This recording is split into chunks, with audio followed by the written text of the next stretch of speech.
Well, good morning, everybody. Happy Friday to you. Today I want to talk about Dunning-Kruger a little bit.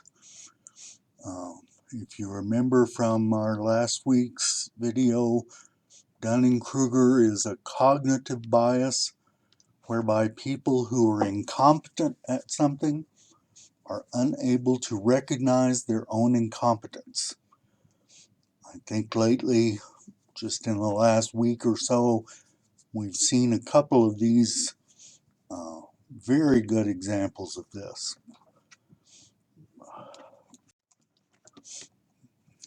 First of all, we don't know enough to justify almost anything we believe. This goes for everybody. Um, there's a lot of things that we pick up that we don't really have evidence for, we just believe it. Most of what we believe is not what we have in our heads. Now, think about that for a minute. How much do you think you know? How much do you know? A psychologist named Thomas Landauer in the 1980s set out to estimate in bytes how much knowledge we have stored in our heads. So they did this by using memory tests. They would show people some items and then wait and then see how they could recognize those items. And they did this for many different age people. And guess what they found out? I was a little shocked. They found out the amount of information that we have in our heads at any one time is 1 gigabyte. Now, how about that for you, what is it called, eidetic memory guys? 1 gigabyte. Thinking is not just what happens in our heads. It's a cultural collaboration. So we kind of, whether we realize it or not, we kind of collaborate on what things we believe. I don't know if you would call it being indoctrinated, but it's just cultural collaboration. Everything we do as human beings depends on this ability to collaborate. It's not possible for us to know everything. So each one of us, we learn things by talking to people around us, by going to classes, nowadays by the internet. It's this collaboration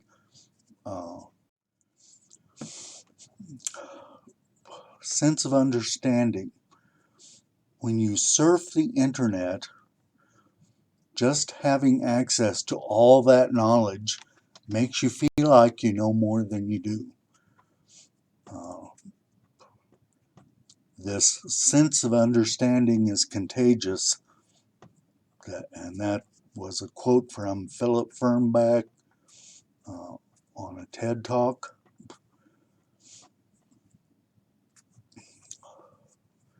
When contagious understanding is paired with individual ignorance, it can be a toxic recipe. So you go on the internet, you see a little, you search for something and you read the titles and think, oh, now I'm an expert. Because we feel like we're on firm ground, we don't do enough to verify. And I think this really applies to all you flat earthers out there. It's very easy to, watch a Jeranism or a Bob Knodel video and then say, oh, now I'm an expert on ring laser gyroscopes. But we really aren't. The tragedy comes in how we relate to people who have different beliefs than us. That's a little hard to swallow sometimes. We watch people that are harsh and dismissive to people that are different than they are. Personally, I think flat earthers are the worst at this, but I hear them say the scientific people are worse. So we tend to pass it off as, you're too stupid to see the truth, you moron. And I have heard that hundreds of times from flat earth videos. It's not that people are stupid. In a sense, we're all ignorant. The world is far too complex for anyone to understand, big chunks of it.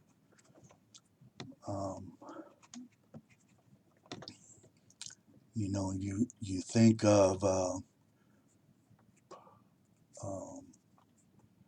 Michio Kaku or even Einstein. They had specialties that they stuck to, and they weren't trying to be expert neurologists or neurosurgeon. What makes us special is the ability to thrive amidst that complexity by sharing knowledge. That's one thing I just hate about flat earthers, is that these guys, globe busters, are the worst. About they know everything and you can't tell them anything because they already know it. When we go through life feeling like we individually have it all figured out, it can lead to a warped and simplistic view of the world. And again, I think that's a huge problem with flat earthers, because, they believe the sun circles over the earth, and that's it. They don't need to know about seasons or eclipses or sunrise, sunset. All they want to know is that one simple fact. And then they say, my way is perfect and your way is crazy or evil. And again, we see that a lot, where a flat earther will tell you or me, I've heard a lot, that's satanic.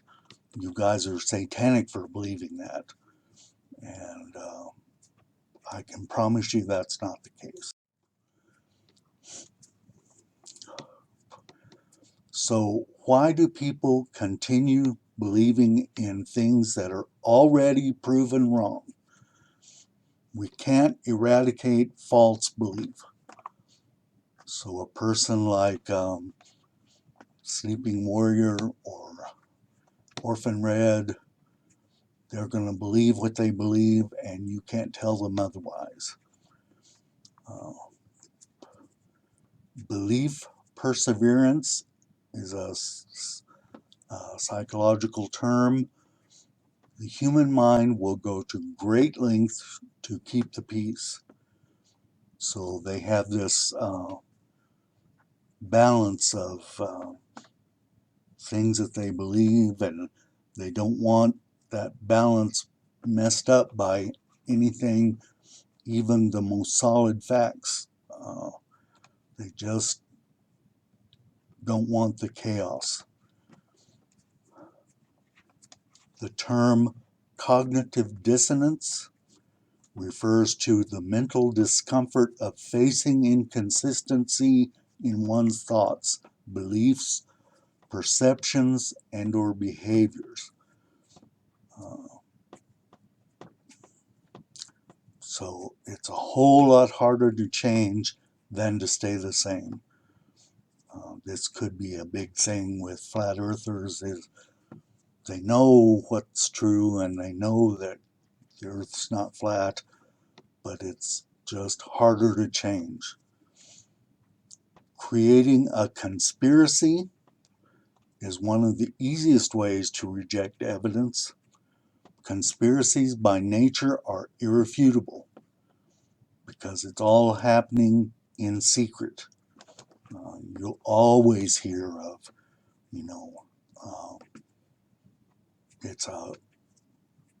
it's all secret and the government is trying to fool us, and NASA lies and all this stuff. The conspiracy of flat Earth is,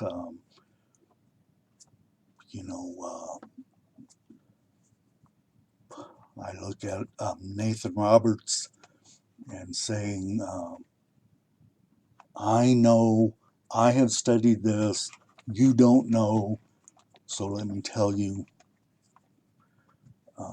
And that's what you're seeing primarily. One can create standards of proof that science cannot possibly meet.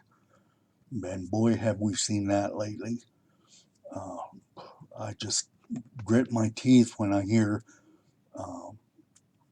water doesn't stick to a ball, and prove it to me right now, right here where we're standing. Prove to me that water sticks to a ball. Well, you can't do that because it has to be a ball the size of the earth, and science, there is no scientific proof for that.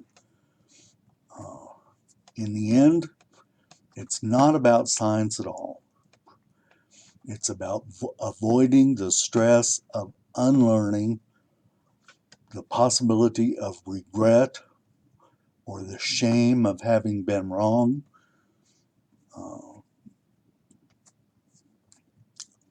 We all remember Jeranism saying, interesting. It can also be peer pressure, or in our case with YouTube, it can be financial. You can have your peers, in Globebusters, you have all these flat earthers that work together. They have a peer pressure for each other to keep them on the straight and narrow. Then you have financial, where you have a Mark Sargent that's all he knows is flat earth, and travels the world being the spokesperson for flat earth. And what would he do if he found out that the earth really was a sphere, right? So let me tell you the rest of the story about this. I'm currently working on learning some new things about making videos. So we'll see how it goes next week.